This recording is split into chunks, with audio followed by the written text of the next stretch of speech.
Pongo para... Ok, bienvenido, Pastor José Hurtado, y a todos igualmente.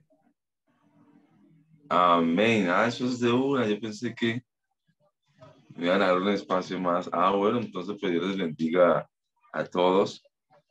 Pues de antemano cualquier ruido es ella, mi hija.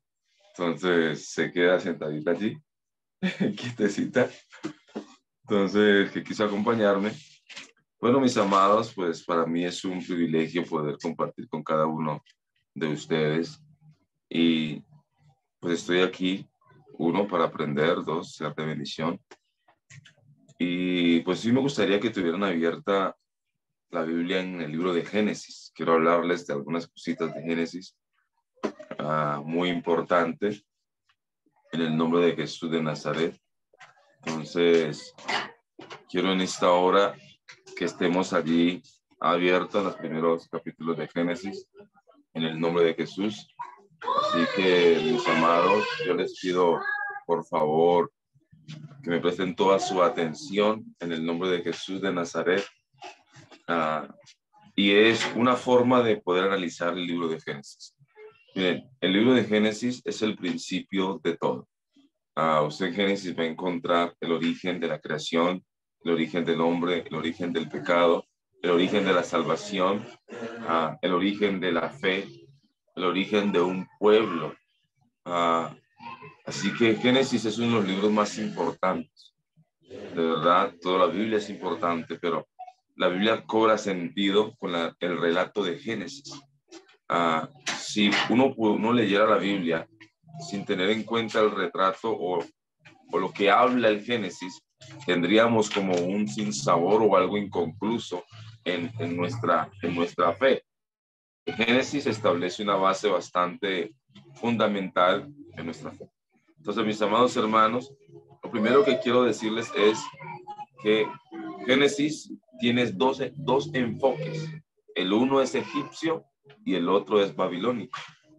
Cuando uno lee el relato del Génesis en el capítulo 1 y lo compara con el relato del capítulo 2, nota que hay una diferencia bastante grande en la forma en cómo se dieron las cosas.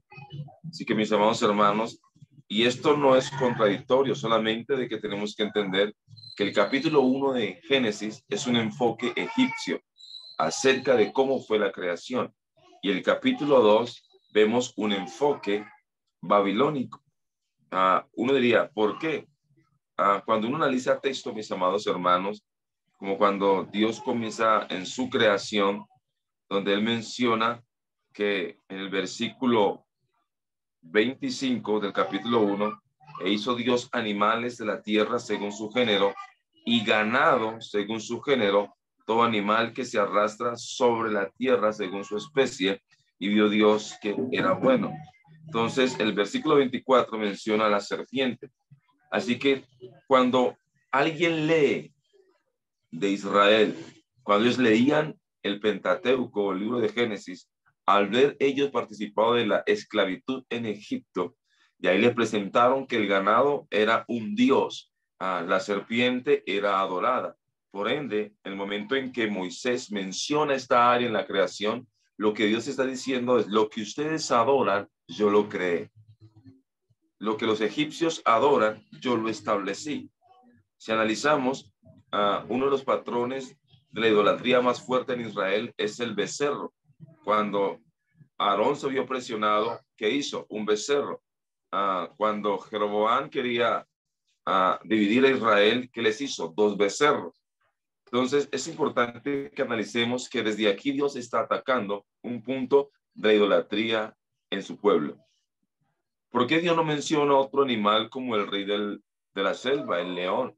¿Por qué menciona serpiente y ganado? Tenemos que analizar que no están allí porque Dios quiso mencionarlo, no, que Dios está atacando un punto que está generando problemas en la fe de su pueblo. Es lo que está pasando en esta creación. Entonces, mis amados, cuando uno puede leer teniendo en cuenta que el capítulo 1 es un enfoque egipcio, entonces podemos comprender por qué aparecen gestos como este. Segundo, mis amados, En la creación del hombre y la mujer, ambos son creados en el mismo tiempo. Los menciona juntos. Varón y hembra los creó. Entonces son cosas que tenemos que analizar porque para los egipcios la mujer tenía un papel fundamental en cuanto al hogar. Créanme que si cuando José huye, la mujer de Potifar, al ser ellos egipcios, si hubiera sido en Israel o en otra nación, la mujer hubiera sido apedreada, hubieran creído más al hombre. Pero como los egipcios honran tanto a sus mujeres, por eso Potifar creyó a lo que su esposa le dijo. Entonces, tenemos que entender aquello. Es un enfoque egipcio. Entonces, en el capítulo 2 encontramos un enfoque babilónico. Analicemos por qué. Empezando con algo, y es que los babilónicos daban mucho interés a lo que tenía que ver los jardines. Así que para ellos un jardín era sinónimo de ¿qué? Era sinónimo de una adoración perfecta. Así que en el capítulo 2 vemos la importancia del huerto del Edén. ¿Por qué en el capítulo 1 no se menciona, pero en el capítulo 2 sí se menciona? Recuerden que Babilonia es conocida por su fama de sus jardines colgantes. Son jardines hermosos en Babilonia. Hasta el día de hoy en la historia se habla más de los jardines que de su estructura como tal. Entonces, el relato que vemos aquí es importante. Jardines, huerto del Edén, un río que sale del medio del huerto. Lo mismo pasaba en Babilonia, un río atravesaba toda la ciudad. Así que ellos se comparaban que ellos eran un lugar especial en la tierra. Pero aquí vemos que Dios está diciendo, lo que ellos piensan que es especial, lo están tomando de algo que yo hice al inicio. Así hice algo, hice un huerto hermoso donde el hombre iba a empezar a surgir en la vida, en este mundo. Mis amados hermanos, segundo, en el capítulo 2 vemos que el hombre es creado primero, la mujer después. Esto tiene también una connotación, y es que para los babilónicos, el hombre no se podía comprometer en un hogar hasta que no pasara un proceso en su soledad, hasta que no llegara a una madurez. Por eso aparece la expresión, y dijo Dios, no es bueno que el hombre esté solo, le haré ayuda idónea. Eso tiene una connotación babilónica, donde ellos daban ¿qué hacían ellos, mis amados hermanos? Lo que hacían ellos era tener que el hombre tenía que pasar por una preparación antes de tener un hogar, antes de tener una compañera. Así que, mis amados hermanos, quiero dejar esto claro para poder enseñar algunas cosas importantes de estos capítulos de Génesis. Y es, en el capítulo 1 aparece la palabra en el principio y en el capítulo 2 aparece la palabra origen. Ahora, son dos palabras diferentes.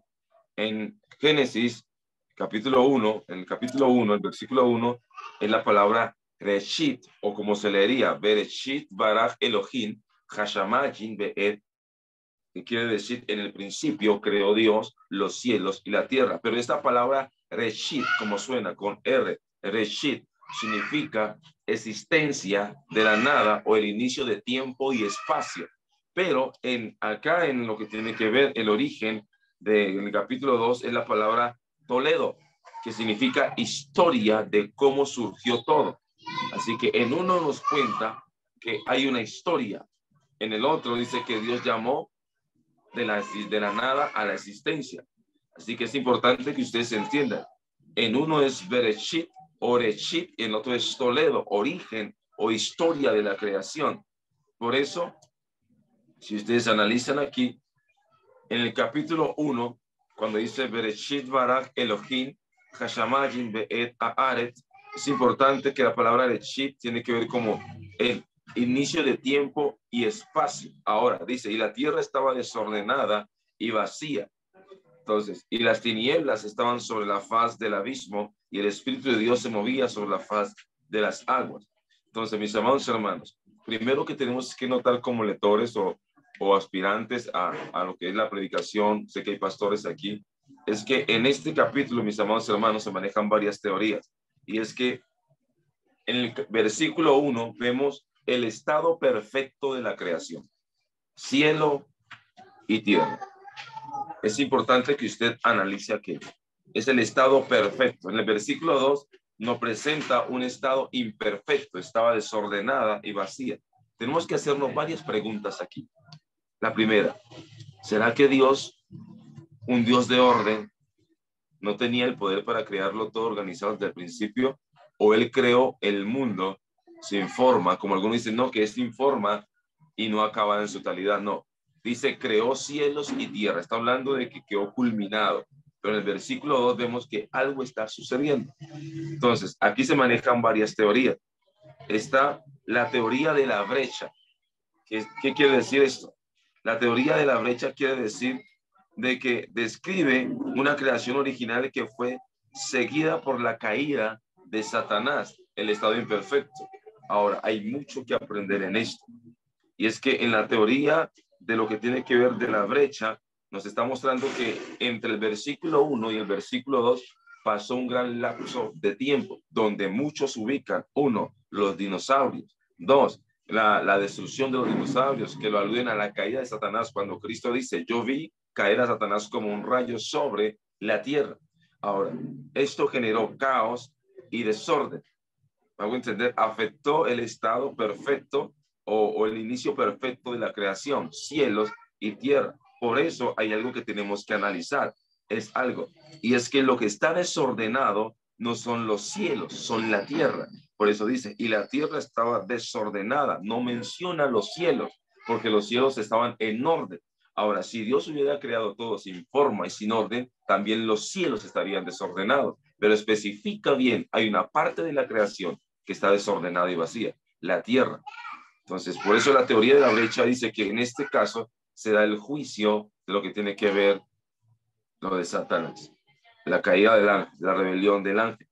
Ahora, también tenemos la teoría de días intermitentes, que Dios creó, hizo la creación ciertamente en un día literal, pero cada creación fue hecha en un día, pero pasó un gran lapso de tiempo para Dios crear otra cosa. Ahora, esta teoría es insostenible si analizamos todo el texto bíblico. Está la otra teoría, que es la teoría de días literales, que es el que nosotros manejamos, 6 días de la creación. 6 días literalmente de la creación. Es una teoría más fuerte y la más estable que podemos presentar. Entonces, no quiero que ustedes se olviden algo. Ahora, hay mucho que predicar y enseñar a la iglesia de esta parte. Primero, presenta también en este versículo 1 y versículo 2, tenemos el ejemplo de lo que pasó con el hombre, su estado de perfección y luego que Satanás interviene, el desorden y el vacío que generó en la vida del hombre. En el principio creó Dios cielos y tierra, orden. Segundo, desordenada y vacía. Lo mismo, hombre perfecto, imagen de Dios. Después de Satanás, hombre imperfecto, donde la imagen de Dios se afectó. ¿Ven? Y así como Dios, su espíritu empezó a moverse y reordenar todo, así mismo hace Dios después de que el hombre se arrepiente, reordena toda su vida. Son cosas que tenemos que analizar. Ahora, hay algo que yo quiero también mencionarles aquí. Y es que algunos piensan de que las estaciones del año Dios las estableció cuando hizo el pacto con Noé, diciendo no faltará, pero realmente no es así. Adán gozaba de las 4 estaciones del año. ¿Por qué? Porque en el versículo 14, mis amados, nos menciona algo muy interesante. Dice de que Dios, y dijo Dios, dijo luego Dios, o Vayomer Elohim, dijo Dios, haya lumbreras en la expansión de los cielos, dice, para separar el día de la noche y sirvan de señales para las estaciones. ¿Qué quiere decir? Que Adán gozaba de las estaciones, pero después de su expulsión, todo se afectó. ¿Ven? La importancia por la cual algunos tenemos que entender por qué Dios restablece, porque el pecado afectó el orden o el curso mismo de las estaciones. Hoy en día, mis amados hermanos, las estaciones muestran un desorden total. Eso quiere decir que el pecado del hombre está llegando a un límite crónico. Cuando el pecado del hombre afecta a la creación es porque llegó a un estado crónico. Y hoy en día, el pecado del hombre está afectando el mismo círculo de la creación. Así que eso lo vemos ejemplificado en este versículo. ¿Por qué?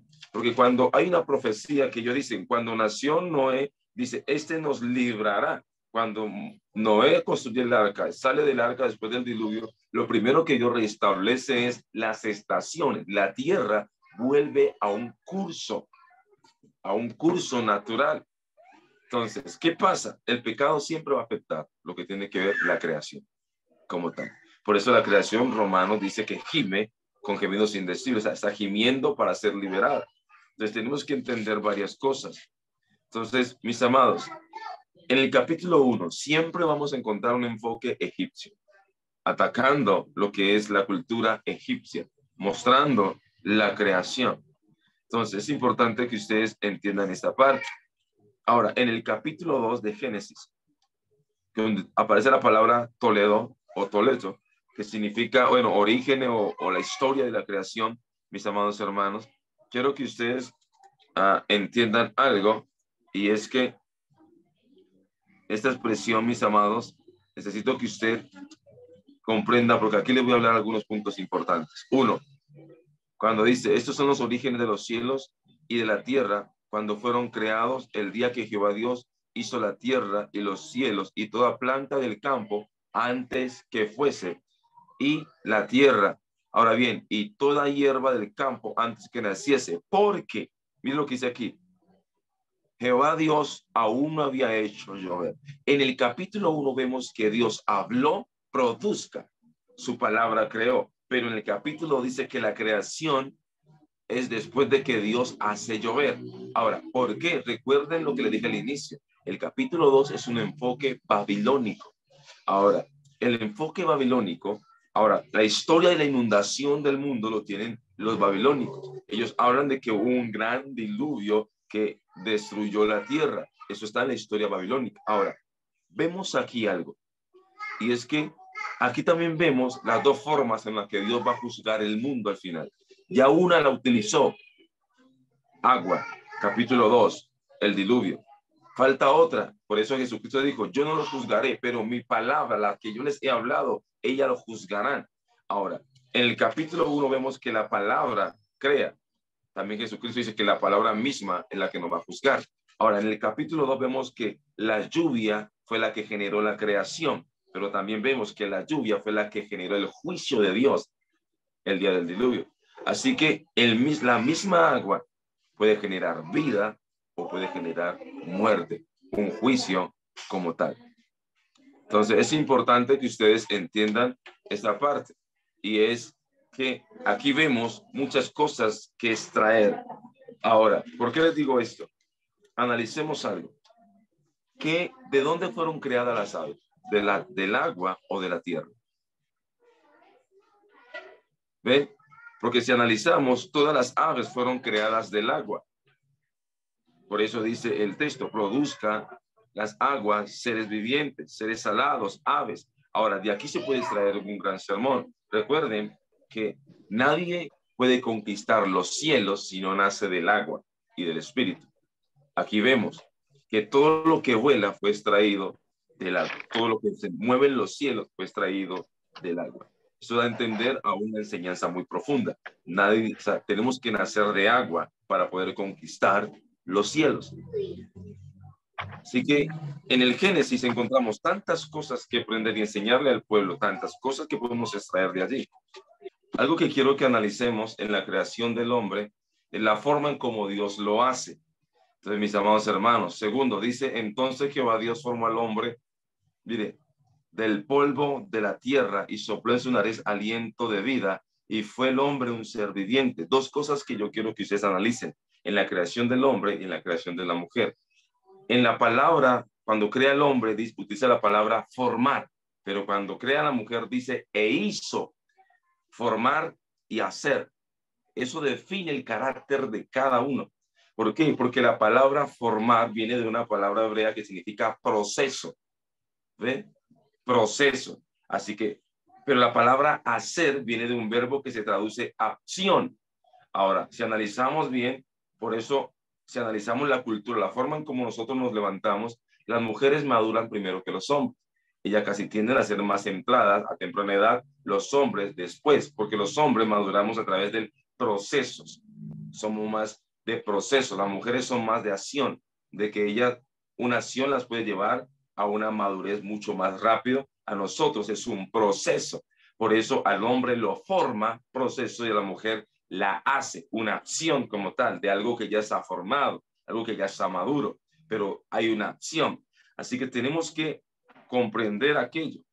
¿Por qué? Porque a partir de aquí podemos comprender el capítulo 2. Si el hombre es de proceso, por eso Dios en el capítulo 2 dice que el hombre estaba solo en el huerto. ¿Para qué? Para ser procesado hasta una madurez. Así es donde, no es bueno que el hombre esté solo, le presenta a Eva. Eva entra ya con una madurez en lo que va a ser ayuda idónea. Es importante que ustedes entiendan. Ahora, el comentario de Matthew Henry tiene algo muy hermoso y como dijo el predicador Spurgeon, todo predicador debe haberse leído el comentario de Matthew Henry por lo menos una vez en su vida. Ahora, Matthew Henry tiene un comentario acerca de la creación de la mujer diciendo que Dios no tomó un hueso de la cabeza, yo creo que usted alguno debe saber, para que la mujer esté por encima del hombre, ni tomó un huesito o un hueso del pie para que el hombre la pise, sino que la tomó de un hueso de su centro o de la parte media de su cuerpo para que la mujer sea coigual con el hombre. Por eso, mis amados hermanos, en el estado original sin pecado, la mujer era igual, varona, isha. Recuerden que la palabra hebrea para Adán es ish y la palabra varona, isha. Cuando él la ve, dice, varona será llamada.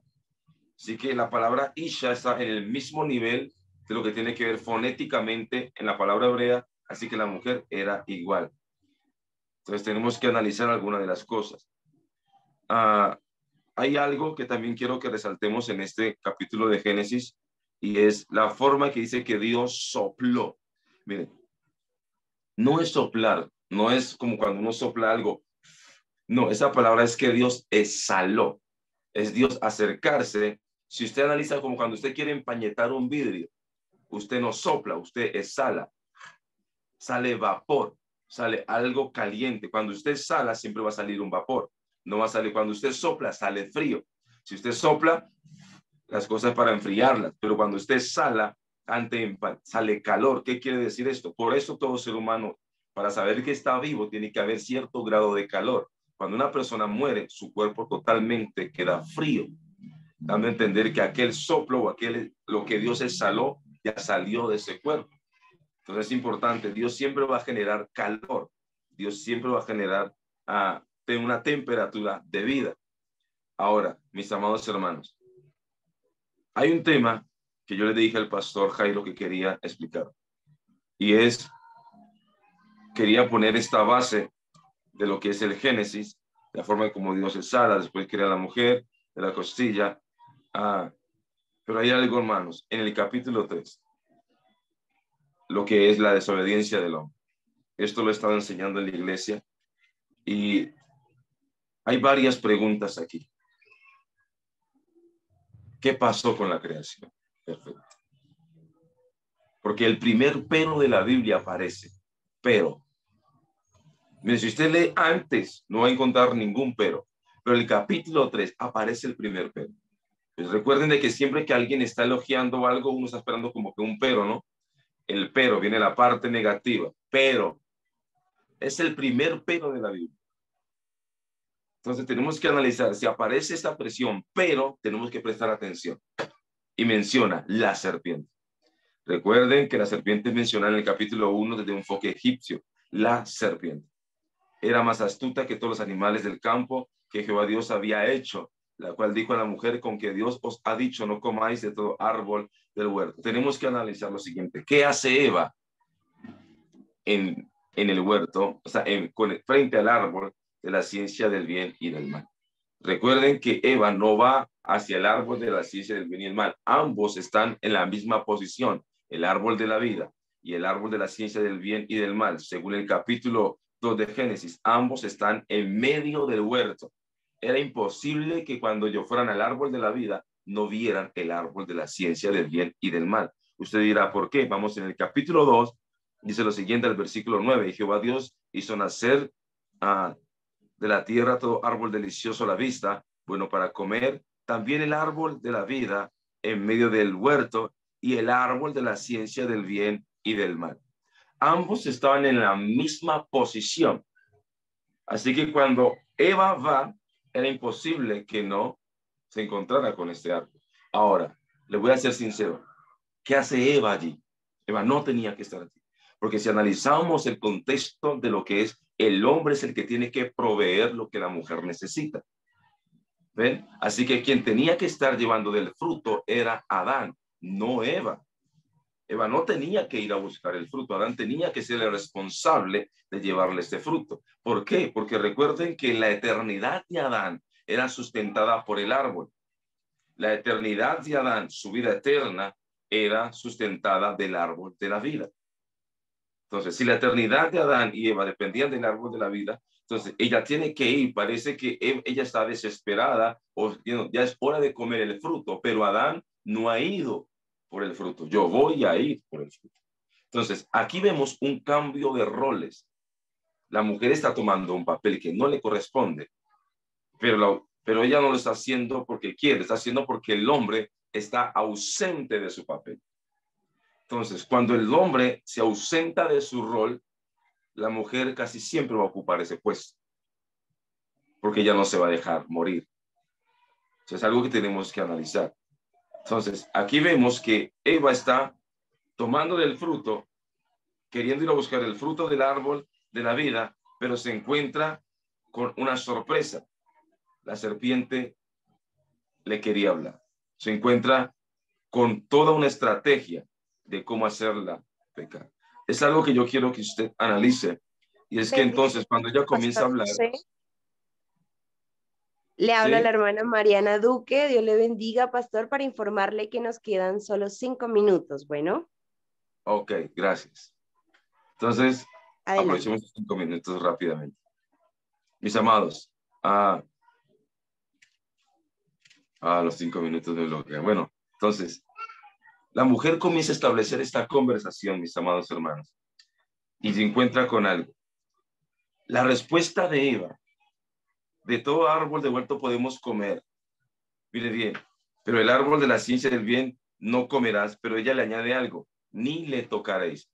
Esta expresión fue la que abrió la puerta para que la serpiente continuara con la conversación. Nada más. Si ella contesta y no añade ni le tocaréis para que no moráis, la puerta de la conversación se cierra. La tentación hubiera terminado. Pero esta parte, ni le tocaréis, abrió la puerta. Esto nos da a entender algo. Cada vez que el hombre le añade algo a lo de Dios, el enemigo tiene una oportunidad de atacar. Si utilizamos lo que Dios estableció, el enemigo no tiene ninguna oportunidad de seguir. Pero cuando le añadimos algo nuestro, el enemigo se le abre una puerta para entrar. ¿Por qué? ¿Quién le enseñó a Eva esta parte? Recuerden, Adán está enamorado de Eva. Así que el mandamiento fue dado a Adán. Adán quiere expresárselo a Eva, pero le dice ni le tocaréis. Adán lo hace para proteger, pero lo que no hizo fue no confiar en el mandamiento de Dios y le añadió algo más para proteger a Eva. Pero esa protección humana fue la debilidad para Satanás. Fue la debilidad que él usó. Así que dice, ni moriré. Analicemos algo. Así que Dios no dice si le tocan van a morir. Puede ser que la serpiente le dijo, Eva, tócalo. O le lanza algo para una fruta. Mira, tómalo. Ella va a reaccionar. Se va a cubrir. ¿Lo tocaste? ¿Moriste? No. Ella comienza a decir, entonces entendimos mal a Dios. Porque esta palabra ni le tocaréis, el enemigo la usó una estrategia total. Tenemos que utilizar, razonar un poco allí. ¿Cómo hizo para convencerle y tomar del fruto? Tuvo que haberlo hecho que lo tocara y decirle, no ha muerto. Es que sabe Dios que si comen seréis como Dios. ¿Ven? Entonces, mis amados hermanos, es importante que usted entienda algo. Y es que cuando el hombre interviene en las cosas bíblicas, la puerta a Satanás se le abre. Hay que usar lo que Dios estableció, no hay que añadir, sea para proteger, sea como para exagerar el mandamiento, porque somos muy dados a exagerar para mostrar la gravedad de algo. No, Dios no necesita que exageremos, utilicemos lo que Él nos ha dado. Sus mandamientos, tal como Él lo dejó escrito, son suficientes para cerrar la puerta. Entonces, mis amados, otra pregunta, le voy a dejar una incógnita para que ustedes puedan estudiar y es, ¿por qué Dios expulsó al hombre? Es una tarea que sería bueno que ustedes estudiaran. ¿Por qué Dios expulsó? ¿Era porque pecó? Listo, pecó. Pero si analizamos, Dios juzgó. Nos quedan 2 minuticos por ahí. Voy a hacerle lo siguiente. Hay una pregunta que Dios le hizo a Adán que Adán no respondió. ¿Dónde estás tú? Él respondió, me escondí, la respondió. Pero hay una pregunta que Adán no respondió y es, ¿quién te enseñó que estaba desnudo? Mire, si usted analiza, hay 2 preguntas. Estamos en el capítulo 3, rápidamente. Le dice, ¿quién te enseñó que estabas desnudo? Y la segunda que le hace allí en el mismo capítulo es, ¿has comido del árbol que te dije que mandé que no comieses? Adán responde la segunda, pero la primera, ¿quién te enseñó? No responde. Y si usted analiza, esta respuesta sin responder fue la causal de la expulsión de Adán. Porque Dios no lo expulsó por el pecado, sino por lo que había aprendido, lo que ahora sabía. ¿Qué dice Dios? He aquí el hombre es como uno de nosotros, sabiendo el bien y el mal. El conocimiento que ahora tiene es el que Dios juzga. Así que tenemos que saber qué estamos aprendiendo, porque el conocimiento definirá nuestro estado eterno, o con Dios o alejados de Dios. Porque usted y yo somos el producto de lo que sabemos. Usted y yo somos el producto de lo que conocemos. Así que si tengo mala información, es imposible que tenga un excelente comportamiento. Así que Dios está juzgando. Listo, comiste. Dios castigó cada área, las consecuencias, pero al final lo expulsa por algo. ¿Por qué? Porque ahora tenía un conocimiento que no era el que Dios quería. ¿Ven? Porque la pregunta, ¿quién te enseñó? Se quedó sin responder. La tentación de la serpiente jamás le dijo a Eva, están desnudos. La serpiente no les enseñó, ustedes están desnudos. Así que la pregunta es, ¿quién les enseñó a ellos? Estaban desnudos. ¿Ven? El juicio de Dios viene por lo que el hombre ahora sabe. Lo expulsó por el conocimiento que había ahora. Asimismo, el conocimiento que aprendamos de Dios ahora nos puede llevar a la salvación.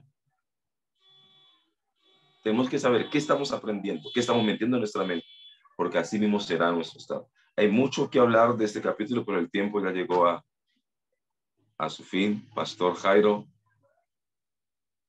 Dios les bendiga. Espero Amén. haber generado algún...